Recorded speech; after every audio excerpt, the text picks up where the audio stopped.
नमस्कार दोस्तों, हम पढ़ रहे थे कक्षा 8 के 11वें टॉपिक के इम्पोर्टेंट क्वेश्चन, जिनमें से हमने पिछले वीडियो में पढ़ा था पहला क्वेश्चन, दूसरा और तीसरा। और आज की इस क्लास में हम पढ़ेंगे क्वेश्चन नंबर 4 और क्वेश्चन नंबर 5। तो शुरू करते हैं, आइए फिर चलते हैं। क्वेश्चन नंबर 4, एक फर्श बनाना है, मतलब कोई कमरा है, उसका फर्श है, उस फर्श को बनाना है। बनाने के लिए उपयोग की जाने वाली जो टाइलें हैं, उन टाइलों का आकार है वो समांतर चतुर्भुज के समान है, जिसका आधार है वो 24 सेंटीमीटर है और संगत जो ऊंचाई है 90 डिग्री वाली भुजा वाली वो 10 सेंटीमीटर है।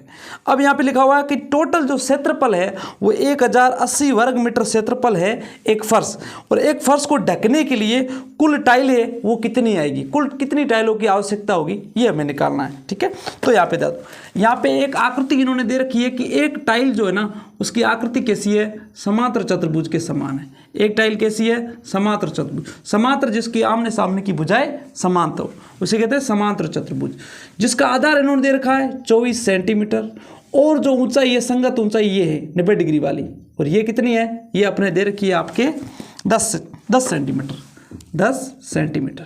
ठीक है, अब यहाँ पे इन्होंने जो पूरे पर्स है ना, पूरे पर्स का क्षेत्रफल दे रखा है, कुल क्षेत्रफल ये इन्होंने दे रखा है, कितना है 1080 वर्ग मीटर। ये वर्ग मीटर में है, ये सेंटीमीटर में है। तो हमें एक जो मात्रा कोई भी हो उसको चेंज करनी पड़ेगी। पहले तो हम एक टाइल का क्षेत्रफल निकालते हैं, तो हम करेंगे एक टाइल का क्षेत्रफल। टाइल कैसी है, समांतर, तो हम कहेंगे समांतर चतुर्भुज का क्षेत्रफल निकालेंगे। समांतर चतुर्भुज का क्षेत्रफल होता है आधार और गुणा ऊंचाई। क्या होता है, आधार गुणा ऊंचाई। आधार कितना है 24, तो 24 सेंटीमीटर, गुणा ऊंचाई कितनी है 10, तो 10 से जब गुणा करेंगे तो कितना आएगा 240 सेंटीमीटर की गुणा, ये भी सेंटीमीटर में है 10 सेंटीमीटर, तो सेंटीमीटर की गुणा सेंटीमीटर से सेंटीमीटर स्क्वायर, 240 सेंटीमीटर स्क्वायर एक टाइल का क्षेत्रफल आया है। अपने को क्या पूछा है कि कुल कितनी टाइलों की आवश्यकता होगी, तो हम करेंगे कुल टाइलों की आवश्यकता कितनी होगी, तो हमारे पास कुल क्षेत्रफल दे रखा है और एक टाइल का क्षेत्रफल हमने निकाल दिया है। अब कुल क्षेत्रफल में से एक टाइल के क्षेत्रफल का जब भाग देंगे ना, तो अपने पास क्या आएंगी, कुल टाइलों की संख्या। तो हमने कहा 1080 ये वर्ग मीटर में दे रखा है, वर्ग मीटर, और बट्टे में क्या करेंगे 140 सेंटीमीटर स्क्वायर। अब अपने को एक कुल टाइलों की संख्या निकालनी, तो सबसे पहले यहाँ पे ध्यान दें 1080 ये वर्ग मीटर है, किस में दे रखा है, वर्ग मीटर में। ठीक है, और वर्ग मीटर को हमें क्या करना है, हमने कहा 1 मीटर बराबर कितने सेंटीमीटर होते हैं, तो 100 सेंटीमीटर होते हैं। तो हमने कहा यहाँ पे कितने वर्ग मीटर है, वर्ग मीटर का होता है मीटर स्क्वायर। वर्ग मीटर का मतलब क्या होता है, मीटर स्क्वायर। तो 1080 गुणा यहाँ पे मीटर स्क्वायर है, इसका मतलब क्या हुआ 1080 मीटर स्क्वायर, मतलब क्या हो गया 100 गुणा 100, क्या होगा 100 गुणा 100, क्योंकि 1 मीटर का मतलब होता है 100 सेंटीमीटर, तो मीटर कितने हैं 2, तो क्या होगा 100 गुणा 100 बट्टे में क्या है 240। तो ऐसा करो, 0 से 0 को काट दो। अब यहाँ से काटो, ये 4 से कटा 24 6 बार, और ये 4 से कटा 25 बार।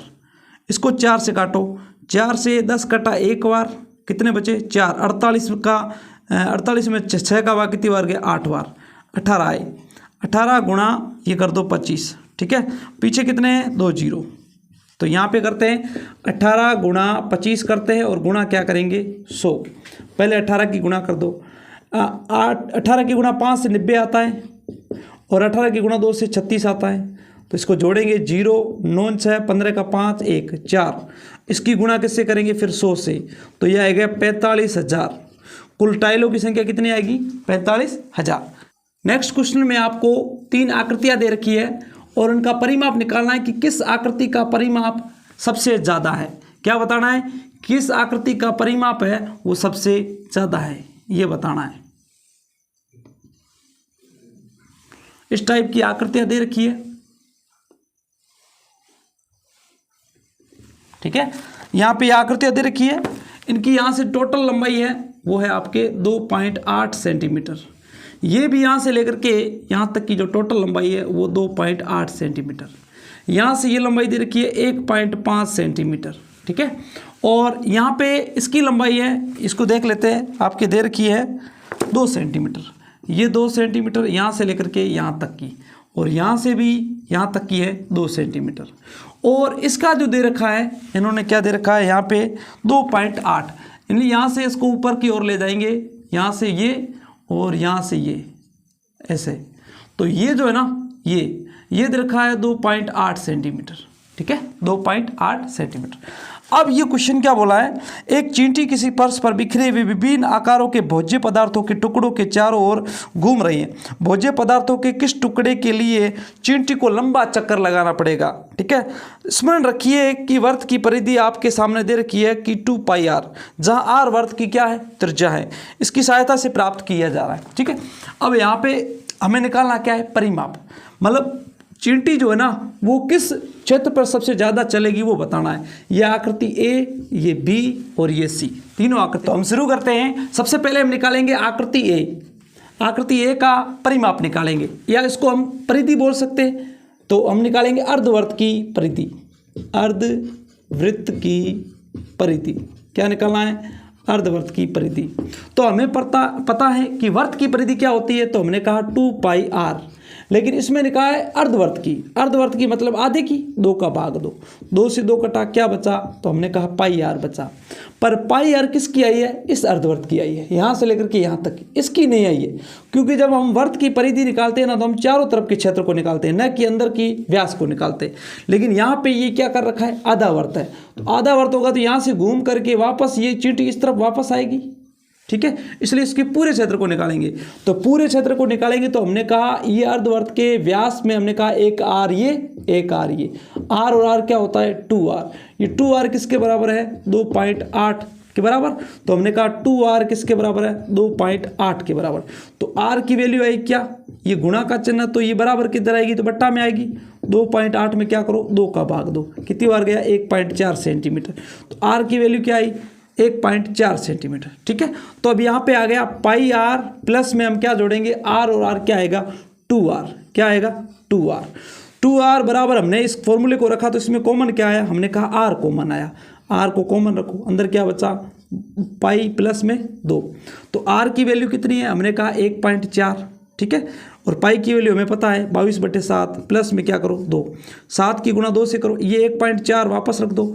7 की गुणा 2 से 14, और 14 में 22 जोड़ेंगे कितना होगा 36, 36 बट्टे में क्या आएगा 7, ठीक है। अब कोष्ठक घटा देते हैं, 1.4 गुणा 36 बट्टे में क्या आएगा 7, 7 से 14 कितनी बार कटा, 0.2 बार कटा। 36 की गुणा 2 से करो क्या आएगा 72, पर एक अंक के बाद पॉइंट है तो यहाँ पॉइंट आएगा। तो 7.2 सेंटीमीटर क्या आएगा इस आकृति में। इस आकृति की जो परिधि या परिमाप बोले, जो चींटी यहाँ से घूम करके आएगी उसका परिधि कितनी होगी, 7.2 सेंटीमीटर। आगे निकालते हैं, आगे की आकृति में देखते हैं क्या आ रहा है इसका आंसर। तो इसका तो अपने आ गया 7.2 सेंटीमीटर। अगली निकालते हैं, नेक्स्ट आकृति। इस आकृति में हमने ध्यान दिया, एक तो हमें निकल रहा है अर्धवृत्त, ठीक है। मान लो चींटी यहाँ से शुरू हुई, घूमती हुई ऐसे घूमती हुई यहाँ से होती हुई, फिर वापस यहाँ से घूमती हुई यहाँ पे पहुँची। तो इसका लग रहा है वैसे भी कि इसका चक्कर बड़ा होना चाहिए, मतलब इसकी परिधि ज़्यादा होगी, ठीक है। तो यहाँ पे हम सबसे पहले निकालेंगे अर्धवृत्त की परिधि, अर्धवृत्त की परिधि, क्योंकि ये अर्धवृत्त लग रहा है यहाँ से आधा। लेकिन यहाँ पे इसको ऐड नहीं करेंगे, जैसे इसको हमने ऐड किया था ना वैसे इसको ऐड नहीं करेंगे, क्योंकि हमने कहा जब वर्त होता है ना, वर्त की परिधि क्या होती है, तो हमने कहा 2πr होती है। लेकिन ये कैसा है, आधा वर्त है, तो 2 का भाग 2, 2 से 2 कट गया, क्या बचा πr। अब इसमें हम ये वाली ऐड नहीं करेंगे, क्यों, क्योंकि चींटी यहाँ पे चली नहीं, यहाँ से घूम करके वापस इसी स्थान पर आ रही है, ठीक है। इसलिए ये एक बार ही आएगा, साथ में ये नहीं जुड़ेगा, जैसे यहाँ पे हमने जोड़ा था। तो यहाँ पे क्या आएगा πr, तो पाई की वैल्यू क्या है 22/7। त्रिज्या कितनी है, तो त्रिज्या ये व्यास है, व्यास का आधा क्या होगा 1.4 ये होगा, 1.4 ये होगा। यहाँ पे ये केंद्र बिंदु हो गया 1.4, तो यहाँ पे 1.4 पॉइंट हटेंगे नीचे 10 लगेगा। 7 का भाग 14 में 2 बार, 2 से 10 कितनी बार 5 बार, ये कट गया, ठीक है। तो यहाँ पे क्या आया 22/5। तो जब 22 में हम 5 का भाग देंगे तो कितनी बार गया 4 बार, 20 आया, 2 बचे नहीं गया, 0.0। 20 में 5 का भाग कितनी बार गया, 4 बार। तो 4.4 ये आ गई यहाँ से लेकर के अर्धवृत्त की परिधि। अब देखो ये एक तरह की आयत है, ऊपर वाली आकृति है ना, ये आयत है, ये पूरी हम यहाँ से मान ले कि ये आयत है, ठीक है। तो ये 1.5 है, ये 2.8 है, तो ये भी 2.8 होगी, क्योंकि हमने कहा ये पूरी आकृति क्या है, आयत है, ठीक है। 2.8 ये, तो ये भी कितनी होगी, 2.8 सेंटीमीटर। ये 1.5 है, तो इसके सामने ये भी 1.5 होगी।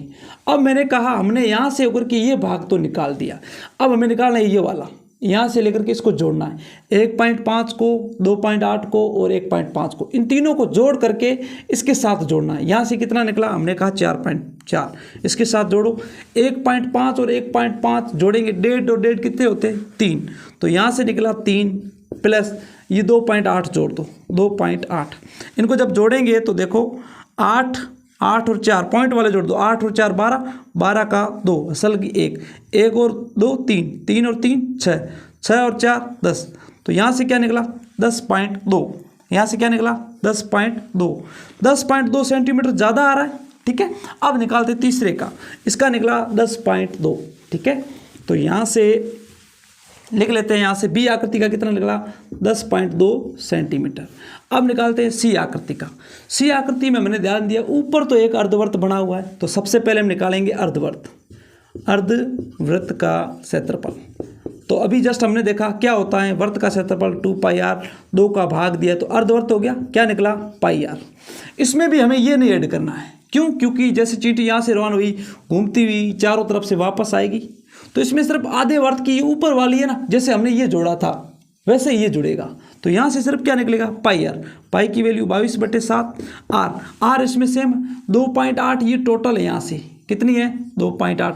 तो हमें अर्धवर्त की त्रिज्या निकालनी, तो ये आधी होगी 2.8, ये तो इसकी आधी क्या होगी 1.4, ये भी क्या आएगी 1.4।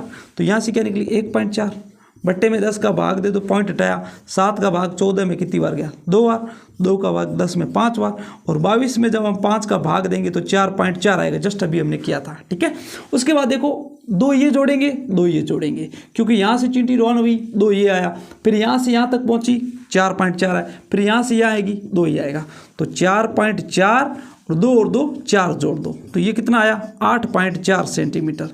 तो यहाँ से हमने नोट किया कि आकृति सी की आ रही है 8.4 सेंटीमीटर, आकृति बी की आ रही है 10.2 सेंटीमीटर, और आकृति सी का जो परिधि या परिमाप आ रहा है वो 7.2।